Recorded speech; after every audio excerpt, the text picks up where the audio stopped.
Welcome here into Teal the Show. We have worked our way through the first week of training camp. Jaguars are starting week 2. The pads are all right around the corner, so we've got plenty of ground to cover. We've got Frank Frangie in the building. Frank, it's been a hot start to training camp, and maybe a little bit of a disappointing one at the same time for some other reasons, but we'll get to all of that. Yeah, it's been a good start to camp. Listen, the football season's long. It starts in July. Someone's going to play in a Super Bowl in February. I always tell you that, Jamal. Think about that for a second.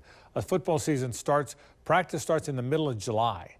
The Super Bowl's played in the middle of February. That's a long time. There's going to be ups, there's going to be downs. You're going to get hot, you're going to get tired. And these are sort of the dog days of camp right now. You're excited when it starts. Everybody's excited.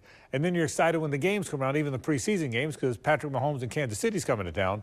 But this is that in-between when players are a little tired and coaches are, and you kind of got to get through the dog days, and that's what we're seeing right now. So are you trying to tell them we're going to be doing Teal the Show in February?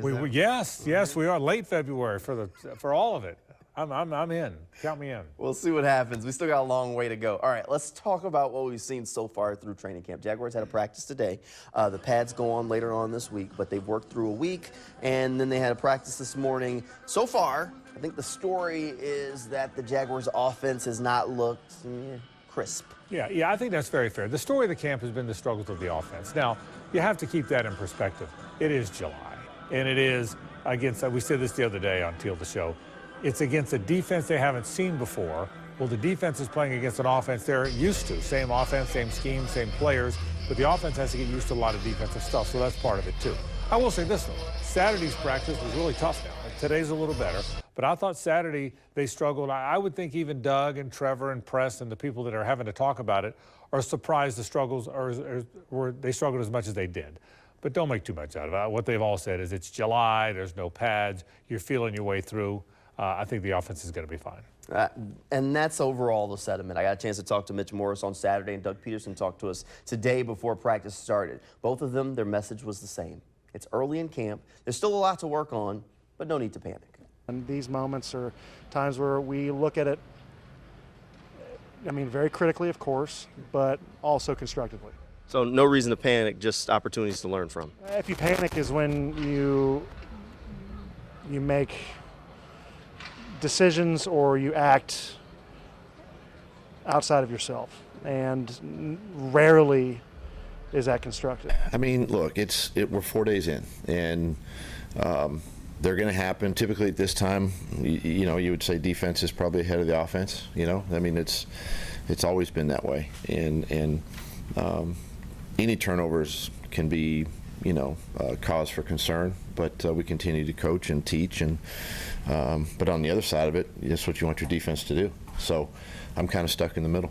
That's kind of the hard part of training camp, at least for the coaches and for us media folks. We're trying to evaluate both sides of the ball. The offense is going against the defense, and you're trying to figure out, okay, where are they at? Doug Peterson has that tough, job of figuring out, okay, well, the offense is struggling. Is it because the defense is just that good? Yeah, that's right. And remember now, in our media world and in a fan world, this is the time we see practice the most. Once the season starts, we may see 15 or 20 minutes of practice, but we don't see this much. So this is what we're seeing. We're seeing all kind of practice now. Well, when that happens, it's our job sort of to report all of it.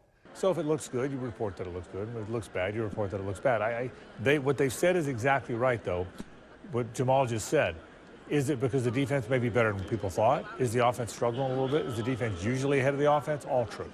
So I think slow down before you worry too much. But having said that, at some point in camp, you want to find a rhythm. They haven't found the rhythm yet, and they need to find it. They have to get to that point. But you're only a weekend, and training camp is a long road. We got a whole another month of this before we finally get to the regular season in September. So a long way to go before you have to start waving that panic flag. The one interesting thing to me, Frank, was maybe the polar shift in, the sentiment around the Jaguars offense. A year ago, this time, we were all sunshine and rainbows talking about Calvin Ridley and Trevor Lawrence, and there were highlights this and viral clip that, and Calvin really looked so fast. This time this year, the offense doesn't look crisp.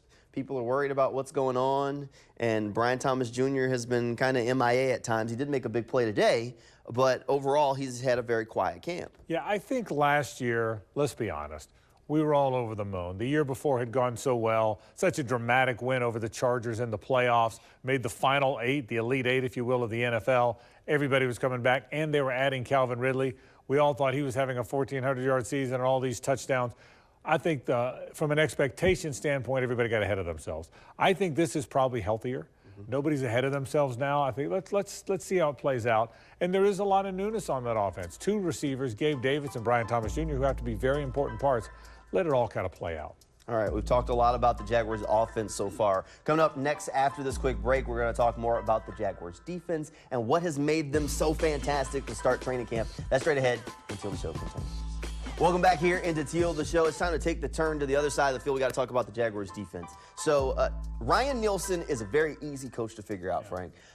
Early on through training camp, if I'm looking for Coach Nielsen, I just need to look for the defensive line. Right. It's about that simple. I think he's a good defensive line coach. That's what he came from. It's what he did at USC. It's what he did at NC State. All these stops before he was a coordinator. He loves the defensive front. What I like is the athleticism in the back end. It really does look like a secondary that can run. It looks like a secondary that's pressing a little tighter. Again, it's early. But if we're going to point out the things we didn't love about the offense, we should point out the things we like about the defense. It looks like a different group to me. I'll bet it's an athletic defense, a defense that gets to the ball. That's what and again, it's early now. It's all early. But I like what I've seen from that defensive group. I do. This is a drastically restructured secondary. And so far, it looks good. One of the new pieces in that secondary, Darnell Savage, he played safety almost exclusively in Green Bay. I got the chance to catch up with Darnell today, and he said he really likes what Ryan Nielsen has planned for him here in Jacksonville. I think this defense is more suited to my skill set. I definitely think it's been good. I think it's been good for everybody. You know, we got a lot of fast, athletic dudes. You know, we just out there playing. You know, just trying to win our one-on-ones. So, you know, it's been good. I think everybody's adjusted pretty well. Different isn't always bad. Different can be good. And Savage clearly likes the different role here in Jacksonville, and we'll see what it looks like as the games roll out. I mean, so far we've seen it on the practice field, and so far, so good. I'll tell you what I really like about the whole Darnell Savage to nickel move. You're right. He had been a safety in Green Bay. But let me tell you what I really like about this. They were very intentional. They were very intentional what they did. They made it very clear, we are targeting Darnell Savage. We want him to be a nickel. We know he was a safety there. The first thing Doug Peterson said after they signed him is, he's here to play nickel. Remember, we all were surprised because we thought he was going to be a safety and he would battle for one of those safety spots. Nope, he was here to play nickel. It was very clear they saw that from day one. I think he knows that too. I think they told him that, listen, you come here, you're our nickel, you're going to be covering. And we play a lot of man defense. At least that's the expectation. I guess we don't know until they play. But Ryan Nielsen has a reputation of a guy that plays a lot of man defense. And so if you're going to come here and play a lot of defense as Ryan Nielsen's defense, or a lot of man, as Ryan Nielsen's defenses have in the past, you're our guy. I think he loves that. I think they like what they see. Remember, they very intentionally went and got him to be a nickel. Well, so far, so good, and you like to see that Savage guy out there on the defense. Doug Peterson got a little bit of a random question during one of the early camp press conferences about Jack Lambert and said, who's the top dog on your defense, that enforcer? And one of the names that Doug Peterson threw out, Darnell Savage. He said, pound for pound, that's the guy that you need to look for. And I'll say this, too, and we've had this talk here on Teal the Show as well. You can look up and all of a sudden your team is young. And if your team is young, it possibly doesn't have the leadership you want. It makes sense that Mitch Morse and Eric Armstead and Darnell Savage and Gabe Davis and veterans who have played are here now. You go out and get guys who have played a lot of football, who have seen it in different regions of the country and in different conferences, and I think Darnell Savage fits right in. This team probably needed some older guys, some guys who had played a little bit other places, and I think you'll see that effect. All right, Frank, as the Jaguars get ready to put the pads on for the first time in training camp, we got to talk about the young players. Every practice is valuable for those bubble guys. Have there been any guys that are maybe on that roster bubble right now that have caught your attention so far through camp? Yeah, I don't know if they're young guys or on the roster bubble, but some guys have flashed. Caleb Johnson has flashed for me. I think he's really flashed for me. We've already talked about the depth at cornerback. Jarian Jones wasn't out today. He's out a day or two, but he certainly has flashed for me. I certainly see that. Parker Washington's a guy. Everyone's talked about the offseason he had. To me, he looks like a different guy. So I don't think, I'm not saying any of those guys are on the bubble, but they're young guys that look different to me than they did before. And I keep saying this too, and this will really show up when they start hitting. Of all the positions the position that stands out more for me when they hit is running back. Running back, even more than the lines. Running backs, when they get hit, you can see downhill running. You can see where they get their pads low and go.